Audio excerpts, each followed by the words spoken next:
আবু হুরাইরা রাদিয়াল্লাহু তাআলা আনহু হইতে বর্ণিত, নবী সাল্লাল্লাহু আলাইহি সাল্লাম বলেছেন, বনী ইসরাইলের লোকেরা নগ্ন হয়ে একে অপরকে দেখা অবস্থায় গোসল করত, কিন্তু মুসা আলাইহিস সালাম একাকী গোসল করতেন। এতে বনী ইসরাইলের লোকেরা বলাবলি করতে শুরু করলো, আল্লাহর কসম, মুসা আলাইহিস সালামের কোষ বৃদ্ধি রোগের কারণে আমাদের সাথে গোসল করে না। একবার মুসা আলাইহিস সালাম একটা পাথরের উপর কাপড় চোপড় রেখে গোসল করছিলেন। পাথরটা তার কাপড় নিয়ে পালাইতে লাগলো।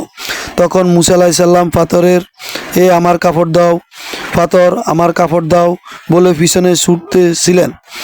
এদিকে বনী ইসরাইলের দিকে তাকালো। তখন তারা বলল, আল্লাহর কসম, মুসার কোনো রোগ নেই। মুসা আলাইহিস সালাম পাথর থেকে কাপড় নিয়ে পড়লেন এবং পাথরটিকে ফিটাইতে লাগলেন। আবু হুরাইরা রাদিয়াল্লাহু তাআলা আনহু বলেন, আল্লাহর কসম, পাথরটি 6 কিংবা 7 টুকরা ফিটানির দাগ পড়ে গেল। হাদিসটি সহিহ বুখারীতে 278, 3004, 3604, 4799, সহিহ মুসলিমে 3য় খণ্ড 18, আহমদে 8179 নম্বর রয়েছে। হযরত আইয়ুব আলাইহিস সালামের ঘটনা। হযরত আবু হুরায়রা রাদিয়াল্লাহু তাআলা আনহু হইতে বর্ণিত, আল্লাহ রাসূল সাল্লাল্লাহু আলাইহি সাল্লাম বলেছেন, এক সময় আইয়ুব আলাইহিস সালাম বিবস্ত্র অবস্থায় গোসল করছিলেন। তখন তার উপর সোনার পঙ্গপাল বর্ষিত হচ্ছিল। আইয়ুব আলাইহিস সালাম তার কাপড় সেগুলো কুড়িয়ে নিচ্ছিলেন। তখন তার রব তাকে বললেন, হে আইয়ুব, আমি কি তোমাকে এগুলো হইতে অমুখাপেক্ষী করিনি? প্রশ্নবোধক। উত্তরে তিনি বললেন, হ্যাঁ, আপনার ইজ্জতের কসম, অবশ্যই আপনি করেছেন। তবে আমি আপনার বারাকাত হইতে বেনিয়াজ নয়।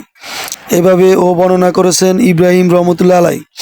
আবু হুরাইরা রাদিয়াল্লাহু তাআলা আনহু হইতে যে নবী সাল্লাল্লাহু আলাইহি সাল্লাম বলেছেন, একদা আইয়ুব আলাইহিস সালাম বিবস্ত্র অবস্থায় গোসল করছিলেন।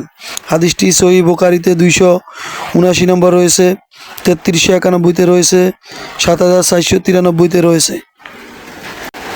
হযরত মাইমুনা রাদিয়াল্লাহু তাআলা আনহা হইতে বর্ণিত, তিনি বলেন, আমি নবী সাল্লাল্লাহু আলাইহি সাল্লামের জন্য পর্দা করছিলাম, আর তিনি জানাবাতের গোসল করছিলেন। তিনি 2 হাত ধুইলেন, তারপর ডাইন হাত দিয়ে বাম হাতের পানি নিয়ে লজ্জাস্থান এবং সেখানে কিছু লেগেছিল তা ধুয়ে ফেললেন। তারপর মাটি বা দেওয়ালে হাত ঘষলেন বা 2 পা সলাতের অজুর মতো করে অজু করলেন। তারপর সমস্ত শরীরে পানি পৌঁছাইলেন। তারপর একটু সরে গিয়ে 2 পা ধুইলেন। আবু আয়না রহমতুল্লাহ আলাই ও ইবনু ফুজাইল রহমতুল্লাহ আলাই পর্দা করার ব্যাপারটি এই হাদিসে অনুরূপ বর্ণনা করেছেন। হাদিসটি সহিহ বুখারীতে 281 নম্বর রয়েছে এবং 249 নম্বরে রয়েছে। হযরত আবু হুরায়রা রাদিয়াল্লাহু তাআলা আনহু হইতে বর্ণিত, তিনি বলেন, তার সাথে মদিনার কোনো এক পথে নবী সাল্লাল্লাহু আলাইহি সাল্লামের দেখা হইল। আবু হুরায়রা রাদিয়াল্লাহু তাআলা আনহু তখন জানাবাত অবস্থায় ছিলেন। তিনি বললেন, আমি নিজেকে অপবিত্র মনে করে সরে পড়লাম। পরে আমি আবু হুরায়রা গোসল করে এলাম। পুনরায় সাক্ষাৎ হলে রাসূল সাল্লাল্লাহু আলাইহি সাল্লাম জিজ্ঞেস করেন, হে আবু হুরায়রা, তুমি কোথায় ছিলে? আবু হুরায়রা বলেন, আমি জানাবাত অবস্থায় আপনার সঙ্গে বসা সমসীন মনে করিনি। তিনি বললেন, সুবহানাল্লাহ, মুমিন অপবিত্র হয় না।